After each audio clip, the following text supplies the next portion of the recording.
Nakaramdam na ng pagod si Naomi pagkatapos nga nito magluto ng 2 putahe para sa kanilang hapunan. Menudo at kare-kare nga ang iniluto niya para sa hapunan.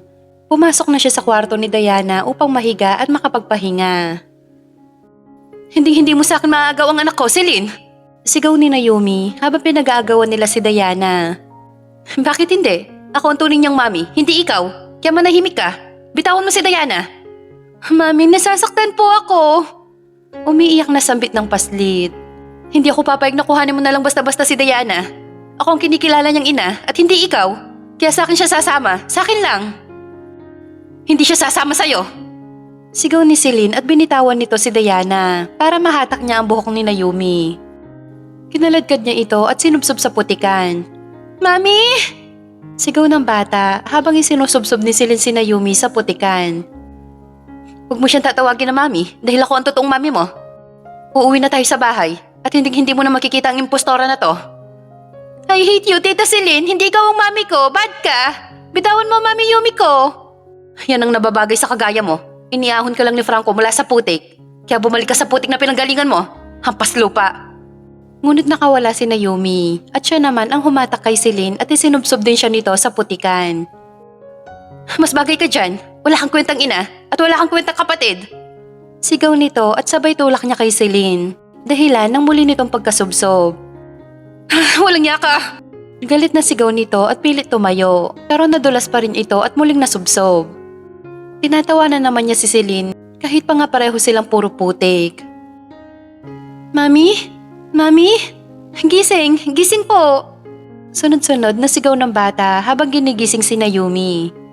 Yumi, gising! Sabay liglig ni Nida sa mahimbing na natutulog na si Naomi. Hala, hindi siya magising, Ira. Tawagin mo si Kuya Jovan. Wala siya, pinagmaneho si Sir Francis. Mabilis na tugon ni Ira. Anong gagawin natin? Bakit hindi siya magising?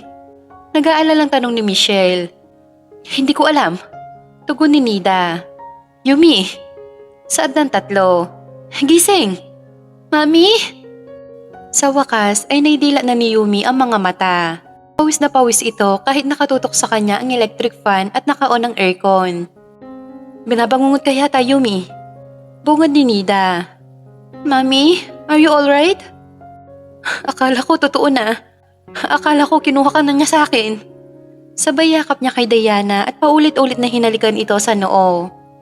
Oh, sino pang kukuha sa akin?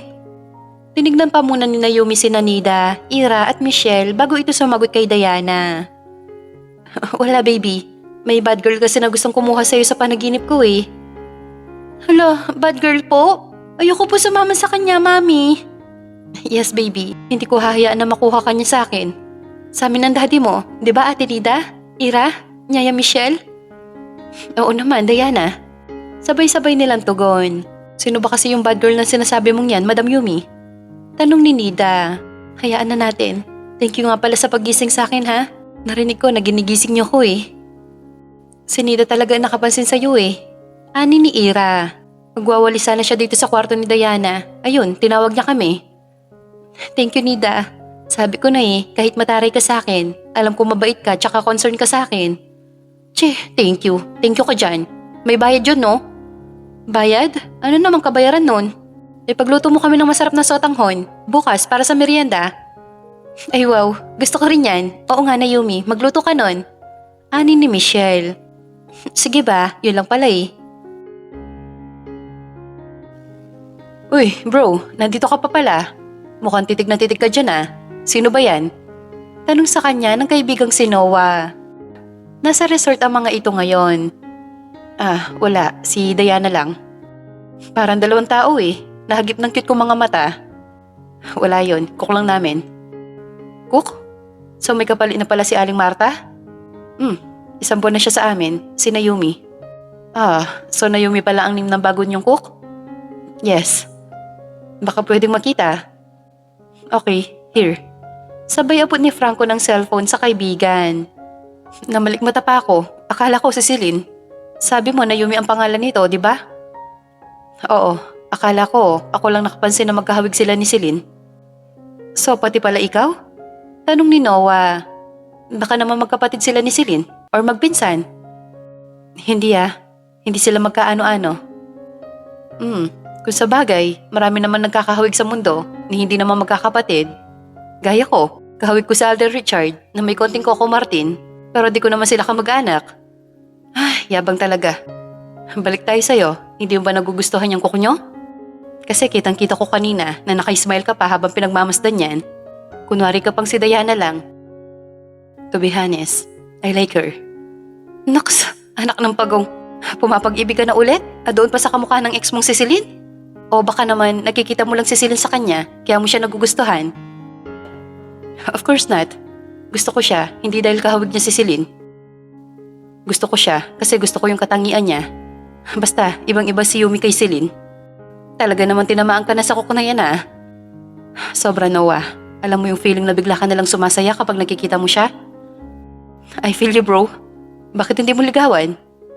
Hindi pwede eh. Bakit naman? May asawa na ba? Wala pa. Kaso, gusto din siya ni Francis. Ano? Karibal mo pa pala yung utol mo? Paano mo naman nalaman? Sinabi ba niya sa'yo? Ano? Yun naman pala, hindi sinabi. Baka akala mo lang yon. Malakas kutob ko na may gusto siya kay Yumi. Yung mga tingin niya, alam na alam ko yon. Ouch, bro, mahirap yan. Masayang sumalubong si Diana sa pag-uwi ng kanyang ama. Pagkarinig niya ng sasakyan ng ama, ay agad itong lumabas para salubungin si Franco na kakauwi lang galing resort. Daddy! Pinuhat nga siya ni Franco papasok sa loob ng bahay. Bakit gising ka pa? Kasi po hinihintay kita eh. Ang sweet naman. Nag-dinner na ba kayo? Tsaka nito ibinaba ang anak. Yes po, Daddy. Dinarahan ka ni Mami ng ulam. Kain ka na po. Ah, busog si Daddy eh. Nag-dinner na kami ng Tito Noah mo sa labas. Ay, ganun po. Malulungkot ang Mami niyan kasi hindi mo kakainin yung tinira niya for you. Ah, sige. Kakain na lang ulit ako mamaya kapag nagutom ako. Nasaan nga pala ang Mami mo? I don't know po, Daddy. Kanina po, nasa room siya sa itaas eh. Ano? Nasa second floor ang Mami mo? Yes po, sir. Nakita ko nga rin po siyang pumasok doon. Sabi ko nga po, bawal doon. Pero kinuha niya pa rin yung susi sa kwarto mo at umakyat doon. Tugon ni Michelle. Ganun ba? Ikaw nang bahala kay Diana, ha? Sweetie, matulog ka na, ha? Si Yaya Michelle nang bahala muna sa'yo. Mag-uusap lang kami ng Mami mo. Okay, Daddy. Sige na, Michelle. Ikaw na munang bahala kay Diana. Okay po, sir. Nagmadaling ang umakyat si Franco sa second floor. Alam niya kung saan kwarto nagtungo doon si Yumi. Dahan-dahan niya ngang ipinihit ang doorknob at nakita niyang umiiyak si Yumi. Nagkalat ang mga litrato ni Celine sa sahig at ang iba ay basag na ang frame. Nalaki ang mga mata ni Franco at tuluyang pumasok. Hindi pa rin siya namamalaya ng dalaga na nandoon na siya sa loob. Akma sana siya magsasalita para kumprontahin ang dalaga pero muli nagsalita si Yumi. Akala mo maaagaw mo pa siya sa akin? Hindi Celine. I won't let that happen. Huwag na huwag ka nang babalik ulit sa buhay ng mag-ama. Lalo na sa buhay ni Diana. Iniwan at pinabayaan mo siya tapos babalik ka para kuhanin siya? What are you talking about, Yumi? Tanong ni Franco, dahilan ng paglingon ng dalaga sa kanya. Agad ngang pinunasan ni Yumi ang mga luhang pumatak sa kanyang muka. Nangangatal ang bibig nito habang humihikbi. Bakit mo sinira ang mga pictures ni Celine? At bakit nakakalat ang mga to? Ano nangyari sa'yo? At ano sinasabi mong bumalik si Celine? Sorry kung kinalat ko to at sinira. Siguro nga nababaliw na ako, Sir Franco. Ayoko ng ganito, ayoko. Ang sakit-sakit na. Bakit sa dinami-rami ng tao, ako pa yung sumalo sa lahat ng problema? Nasama ng loob. Ano ba nangyayari? Bakit ka nagkakaganyan? Anong kinalaman ni Celine sa problema mo? Malaki, Sir Franco. Ngayong napamahal na ako sa bata, tsaka siya babalik? Anong bumalik? Nagpunta ba siya dito? Sandaling natigilan ng dalaga at umiling ito. Hindi naman pala, bakit sinasabi mong bumalik siya? Sa panaginip ko lang. Sa panaginip lang pala, anong rason mo? Ba't kailangan mo sirain ng mga to? Mahal mo pa rin ba ang babaeng nanakit sa'yo? Ang babaeng tumalikod sa anak mo? Kaya hanggang ngayon nakatago pa rin lahat ng to sa kwartong to? Wala kang karapatang magtanong ng ganyan sa akin, Yumi. Ay, sorry naman sir. Oo nga pala, boss kita at ako hamak na kuklang. At peking ina ni Diana? So wala nga pala akong karapatan na magtanong. Lumapit naman si Franco sa dalaga at hinawakan ang braso nito. Sorry, nabigla lang ako. Saan ka ba nang gagaling? At sobra na lang ang galit mo sa ina ng anak ko. Pero imbis na sumagot ay humagulgol na lang ito at tinakpan ang muka. Agad namang inalis ni Franco ang mga kamay ni Naomi na nakatakip sa mukha nito at pinunasan ang mga luha nito. Hindi kita maintindihan kung bakit ka nagkakaganyan. Ang alam ko lang nasasaktan din ako ngayong nakikita kitang umiiyak. Nasasaktan? Bakit ka masasaktan? Dahil mahal kita. Sabay siil niya ng halik sa dalaga. Sabay kabig nito sa balakang ng dalaga para lalong magdikit ang kanilang mga katawan.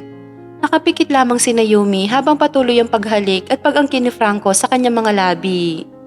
Hindi man gumaganti ng halik ang dalaga, pero tila nagugustuhan niya yon.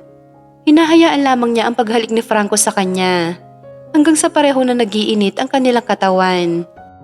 Agad nang hinubad ni Franco ang leather jacket niya, maging ang white t-shirt nito.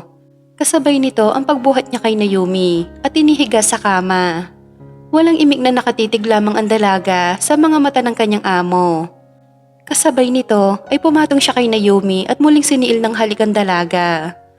Nakapikit muli si Naomi at itinaas naman ni Franco ang dalawang kamay ng dalaga. Habang unti-unti ito nagiging wild sa paghalik kay Naomi. Hindi na malaya ng dalaga na gumaganti na rin pala siya ng halik sa lalaking umangkin sa kanyang mga labi ngayon.